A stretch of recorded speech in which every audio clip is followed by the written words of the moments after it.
মৰমৰ ছাত্ৰ ছাত্ৰীসকল, মই এইখিনিতে তোমালোকক এডুকেয়াৰ আসাম ইউটিউব চেনেললৈ আকৌ এবাৰ স্বাগতম জনাইছোঁ।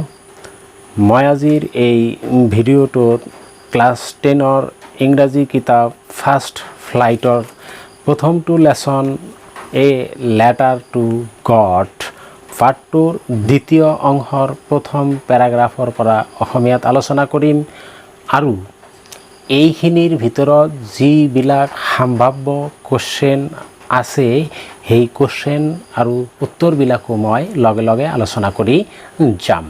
ইয়াৰ আগৰ দুটা ভিডিঅ'ত অসমীয়া আলোচনা আৰু কোশ্চেন এনসাৰ একেলগে আলোচনা কৰা হৈছিল। যদি তোমালোকে সেই ভিডিঅ'বিলাক চোৱা নাই তেতিয়াহ'লে ডেছক্ৰিপশ্যন বক্সত লিংক দিয়া আছে, তোমালোকে লিংকত ক্লিক কৰি ভিডিঅ'বিলাক চাই ল'বা। আৰম্ভ কৰিছোঁ। বাট ইন দ্য হাৰ্ট, কিন্তু অন্তৰত, অফ অল সকলোৰে, হু লিভড যিসকলে বাস কৰিছিল, ইন দ্যাট চলিটাৰী হাউচ সেই নিৰ্জন ঘৰটোত, in the middle of the valley উপত্যকাটোৰ মাজত, there was a single hope একমাত্ৰ আশা আছিল, হেল্প ফ্ৰম গড ঈশ্বৰৰ পৰা সহায়। অৰ্থাৎ সেই উপত্যকাটোৰ মাজত নিৰ্জন ঘৰটোত বাস কৰা মানুহসকলৰ অন্তৰত এটা মাত্ৰ আশা আছিল, তেতিয়া ঈশ্বৰৰ পৰা সহায়। ডণ্ট বি ছ' আপছেট, বেছি উদ্বিগ্ন নহবা। ইভেন দো, যদিও, দিছ ছিমছ লাইক এ টোটাল লছ, যদিও সম্পূৰ্ণৰূপে ক্ষতি হৈছে তথাপি বেছি আপছেট বা উদ্বিগ্ন নহবা। ৰেমেম্বাৰ, নো ওৱান ডাইজ অফ হাংগাৰ, মনত ৰাখিবা ভোকত কোনেও নমৰে। ডেটছ হোৱাট দে সে, মানুহে এইদৰেই কয়। নো ওৱান ডাইজ অফ হাংগাৰ, ভোকত কোনেও নমৰে। অল থ্ৰু দ্য নাইট, গোটেই ৰাতিটো, লেন্সো থট, লেন্সোৱে ভাবিছিল, only of his one hope, তেওঁৰ একমাত্ৰ আশাৰ কথা, দ্য হেল্প অফ গড, ঈশ্বৰৰ সহায়। হুজ আইজ, যাৰ চকুৱে, অৰ্থাৎ ঈশ্বৰৰ চকুৱে, এজ হি হেড বিন ইনষ্ট্ৰাক্টেড, তেওঁক যেনেদৰে উপদেশ দিয়া হৈছিল, চি এভৰিথিং, প্ৰতিটো বস্তুকেই দেখা পায়। অৰ্থাৎ লেন্সক উপদেশ দিয়া হৈছিল যে ঈশ্বৰৰ চকুৱে সকলোখিনি দেখা পায়। তেওঁক এইদৰে ইনষ্ট্ৰাক্ট কৰা হৈছিল, উপদেশ দিয়া হৈছিল। ইভেন হোৱাট ইজ ডিপ, এনেকি যিটো একেবাৰে গভীৰ, ইন ওৱানছ কনচাইন্স, কাৰোবাৰ বিবেকত থাকে সেইটোও ভগৱানে দেখা পায়। Lencho was an ox of a man, Lencho আছিল কঠোৰ পৰিশ্ৰমী, working like an animal in the fields, পথাৰত জন্তুৰ দৰে তেওঁ কাম কৰিছিল। বাট ষ্টিল, কিন্তু তথাপি, হি নিউ, তেওঁ জানিছিল, হাউ টু ৰাইট, কেনেকৈ লিখে তেওঁ সেইটো জানিছিল। অৰ্থাৎ তেওঁ যদিও জন্তুৰ দৰে পথাৰত কাম কৰিছিল তথাপি তেওঁ লিখা পঢ়া পাহৰি যোৱা নাছিল। দ্য ফলোয়িং ছানডে, পিছৰ দেওবাৰ দিনাখন, এট ডেব্ৰেক, ৰাতিপুৱা, he began to write a letter, তেওঁ এখন চিঠি লিখিবলৈ আৰম্ভ কৰিছিল। হুইচ হি হিমছেল্ফ, যিটো তেওঁ নিজে, উড কেৰি টু টাউন, চহৰলৈ কঢ়িয়াই লৈ গৈছিল, and place in the mail, আৰু সেইটো ডাকত দি দিছিল। It was nothing less than a letter to God, এইটো ভগৱানলৈ লিখা চিঠিৰ বাহিৰে বেলেগ একো নাছিল। গড হি ৰোট, তেওঁ সেই চিঠিত কি লিখিছিল তাকে এই পেৰাগ্ৰাফটোত আলোচনা কৰা আছে। তেওঁ লিখিছিল, হি ৰোট, তেওঁ লিখিছিল, গড, ভগৱান, if you do not help me, যদি তুমি মোক সহায় নকৰা, মাই ফেমিলি, মোৰ পৰিয়াল, এণ্ড আই, আৰু মই, উইল গো হাংৰি দিছ ইয়াৰ, এই বছৰ অনাহাৰে থাকিব লাগিব। আই নিড এ 100 পেছ'ছ, মোৰ 100 টকাৰ প্ৰয়োজন, in order to sow' my field again, মোৰ খেতিপথাৰ নতুনকৈ খেতি কৰিবলৈ, এণ্ড টু লিভ, আৰু জীয়াই থাকিবলৈ, খাই বৈ জীয়াই থাকিবলৈ, আনটিল দ্য ক্ৰপ কামছ, আৰু শস্য নহালৈকে খাই বৈ জীয়াই থাকিবলৈ মোৰ 100 টকাৰ প্ৰয়োজন। বিকজ দ্য হেইল ষ্টৰ্ম, কাৰণ হেইল ষ্টৰ্ম বা শিলাবৃষ্টিয়ে মোৰ খেতি বাতি গোটেইখিনি ধ্বংস কৰি দিছে। He wrote to God on the envelope, তেওঁ চিঠিটোৰ ইনভেলপৰ ওপৰত বা খামৰ ওপৰত টু গড লৈ লিখিছিল অৰ্থাৎ তেওঁ চিঠিটো ভগৱানলৈ লিখিছিল পুট দ্য লেটাৰ ইনসাইড চিঠিটো খামৰ ভিতৰত সোমাই দিছিল এণ্ড ষ্টিল ট্ৰাভেলড আৰু তথাপিও তেওঁ দুধৰ্মদৰত আছিল ৱেণ্ট টু টাউন তাৰপিছত চহৰলৈ গৈছিল এট দ্য পোষ্ট অফিচত বা ডাকঘৰত he placed a stamp on the letter তেওঁ চিঠিটোৰ ওপৰত এটা ষ্টাম্প লগাইছিল and dropped it into the mail box আৰু এইটো ডাক বাকচত পেলাই দিছিল ওৱান অফ দ্য এমপ্লয়িজ এজন কৰ্মচাৰী হু ৱাজ এ পোষ্টমেন যিজন আছিল এজন postmen and also' help at the post office আৰু পোষ্ট অফিচৰ কামতো যিজনে সহায় কৰিছিল ৱেণ্ট টু হিজ বছ তেওঁৰ বছৰ ওচৰলৈ গৈছিল বা তেওঁৰ উচ্চপদস্থ বিষয়াজনৰ ওচৰলৈ গৈছিল লাফিং হাৰ্টিলি বৰকৈ হাঁহি and showed him the letter to God আৰু তেওঁক এই ভগৱানলৈ লিখা চিঠিখন দেখুৱাইছিল নেভাৰ ইন হিজ কেৰিয়াৰ তেওঁৰ জীৱনত এজ এ পোষ্টমেন এজন পোষ্টমেন বা পিয়ন হিচাপে হেড হি নন ডেট এড্ৰেছ তেওঁ সেই ঠিকনা কেতিয়াও দেখা নাছিল সেই এড্ৰেছত তেওঁ জীৱনত কেতিয়াও চিঠি পোৱা নাছিল দ্য পোষ্টমাষ্টাৰজন এ ফেট এজন শকত এমিয়েবল বন্ধুত্ব সুলভ ফেলোৱা মানুহ আছিল পোষ্টমাষ্টাৰজন এজন শকত আৰু বন্ধুত্ব ভাৱাপন্ন মানুহ আছিল অলছ' ব্ৰক আউট লাফিং তেওঁ হাঁহিত ভাঙি পৰিছিল বাট অলমষ্ট ইমিডিয়েটলি কিন্তু ততালিকে হি টাৰ্ণ্ড চিৰিয়াছ তেওঁ একদম নিস্তুপ হৈ গৈছিল and tapping the letter on his desk আৰু তেওঁৰ ডেস্কত চিঠিটো থৈ পেলাই কমেণ্টেড মন্তব্য কৰিছিল হোৱাট ফেইথ কি বিশ্বাস I wish I had the faith of the man who wrote this letter কি বিশ্বাস এই মানুহজনৰ যিজন মানুহে এই চিঠিটো লিখিছে অৰ্থাৎ তেওঁ ভগৱানলৈ চিঠিটো লিখিছে ষ্টাৰ্টিং আফ এ কাৰেছপণ্ডেঞ্চ উইথ গড ভগৱানৰ লগত তেওঁ যোগাযোগ স্থাপন কৰিছে নেক্সট পেৰাগ্ৰাফ চ' গতিকে in order not to check the writer's faith in God এই চিঠিটোৰ লিখকজনৰ ভগৱানৰ ওপৰত যি বিশ্বাস এই বিশ্বাস যাতে ভাঙি নাযায় তাৰ কাৰণে the postmaster came up with an idea পোষ্টমাষ্টাৰে এটা সিদ্ধান্ত কৰিছিল এনচাৰ দ্য লেটাৰ তেওঁ চিঠিখনৰ উত্তৰ দিব বাট হুৱেন হি অপেনড ইট কিন্তু যেতিয়া তেওঁ এই চিঠিটো খুলিছিল ইট ৱাজ এভিডেণ্ট এইটো স্পষ্ট হৈ পৰিছিল দেট যে টু এনচাৰ ইট এই চিঠিৰ উত্তৰ দিবলৈ he needed something more than good will ink and paper এই চিঠিৰ উত্তৰ দিবলৈ তেওঁৰ সদিচ্ছা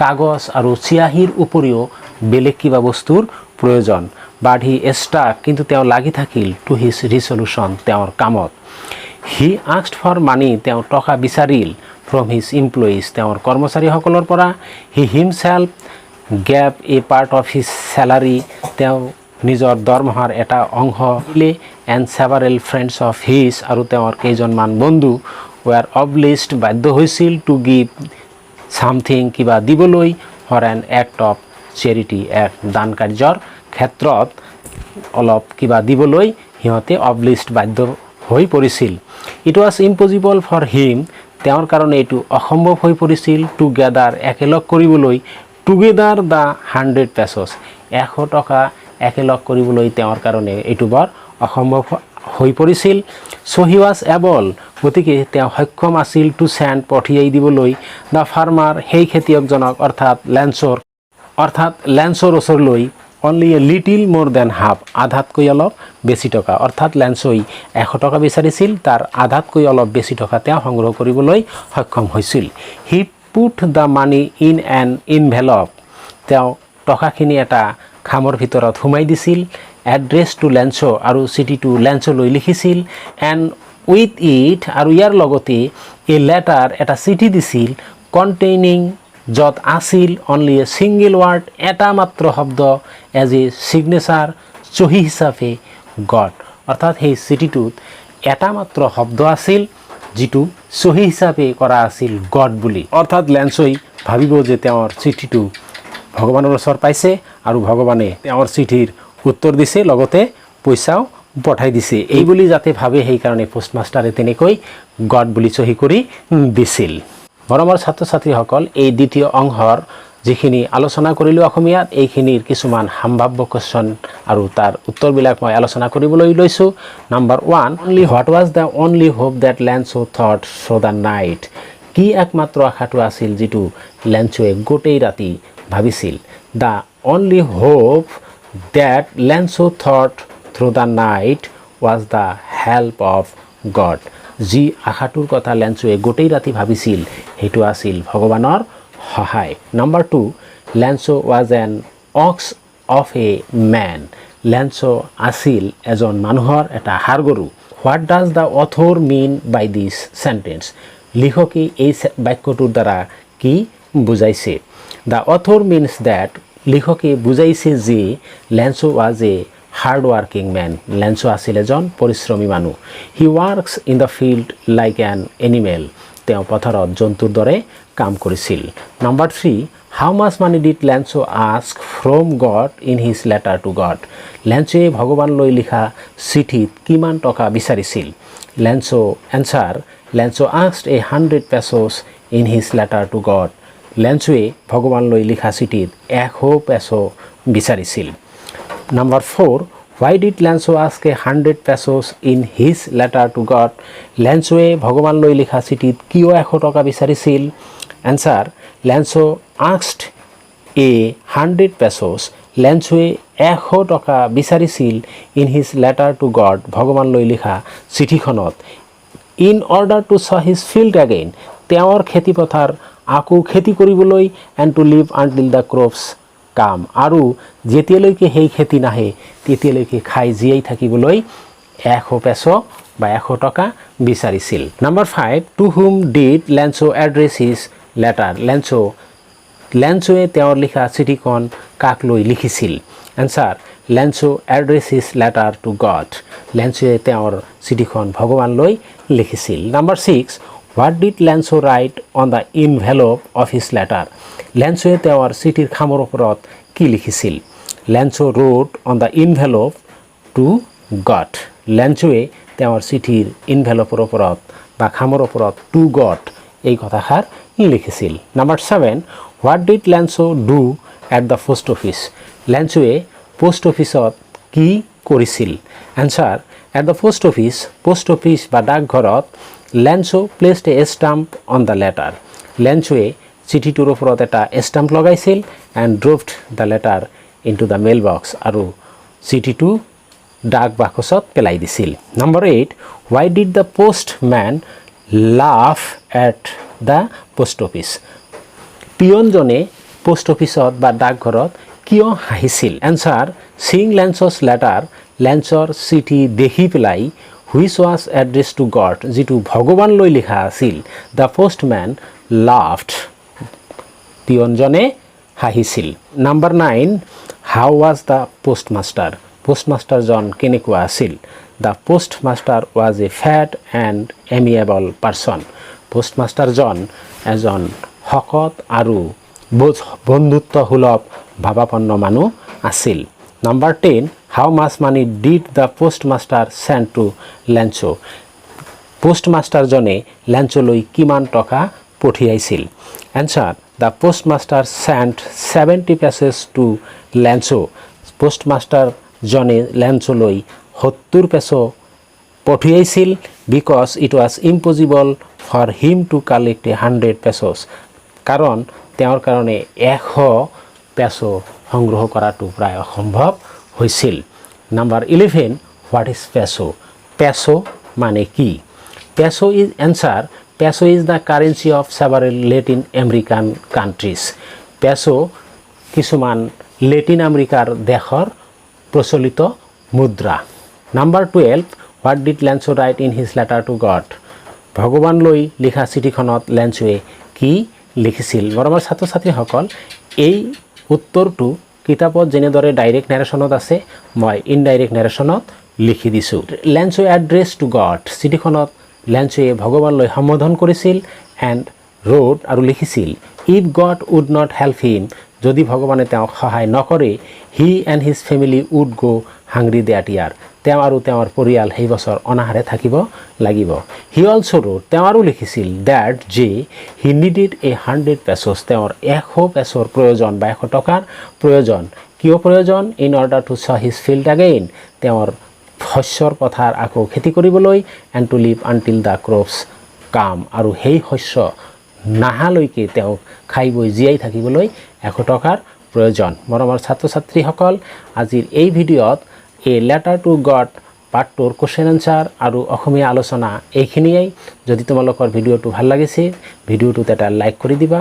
লগতে যদি এতিয়ালৈকে চেনেলটো ছাবস্ক্ৰাইব কৰা নাই, তেতিয়াহ'লে চেনেলটো ছাবস্ক্ৰাইব কৰি নটিফিকেশ্যন বেল আইকনটো প্ৰেছ কৰি দিবা, যাতে পৰৱৰ্তী ভিডিঅ'সমূহ তোমাৰ ওচৰলৈ এৰি দিয়াৰ লগে লগে নটিফিকেশ্যন গৈ পায় আৰু ভিডিঅ'টো তুমি লগে লগে পাই যোৱা। ধন্যবাদ। জয় আই অসম।